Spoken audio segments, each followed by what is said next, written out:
Vous vous souvenez des fidget spinners, ces machins que tous les gamins se sont mis à faire tourner dans leurs doigts, là, c'était insupportable au bout de 5 minutes.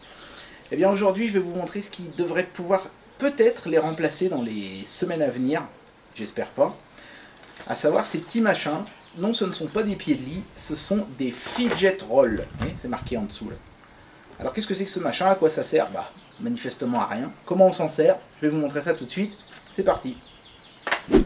Le fidget roll, donc vous voyez, c'est marqué là, hein, Follow your heart, je vois pas ce que ça a à voir avec le cœur, mais c'est pas grave, et donc un espèce de petit bout de bois peint de multiples couleurs, ici vous en avez un rouge, un jaune, un noir, un bleu et un blanc, et en fait le but de cet objet c'est de le manipuler entre ses doigts et de faire des petites figures avec, un petit peu comme les fidget spinners, si ce n'est que là, ici, il faut quand même utiliser un support en dur comme une table, pour que ce soit plus intéressant. Voilà, donc vous allez voir comment ça se manipule. Je suis pas un expert, hein, donc je vais vous montrer du mieux que je peux.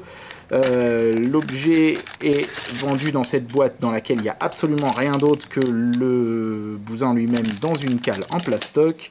Et le bousin, justement, c'est un bout de bois, c'est du bois, hein, peint en blanc ici en l'occurrence, avec des patins en caoutchouc de chaque côté. Et on est supposé le faire basculer sur la table. Alors je vais essayer de vous montrer comment on fait. On est supposé faire comme ça.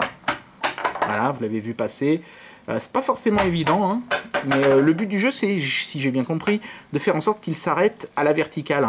C'est un peu une réminiscence du Bottle Flip Challenge qu'il y avait eu à une époque sur YouTube. Voilà. Alors après, on peut s'amuser à mettre par exemple un mur, essayer de le faire s'arrêter le plus possible au ras du mur, des trucs comme ça. Il y a des tas de vidéos sur YouTube du fabricant qui vous montrent un petit peu ce que vous pouvez faire avec cet objet-là. On peut le faire tourner comme ça aussi, pourquoi pas, pour retrouver un petit peu les sensations du fidget spinner.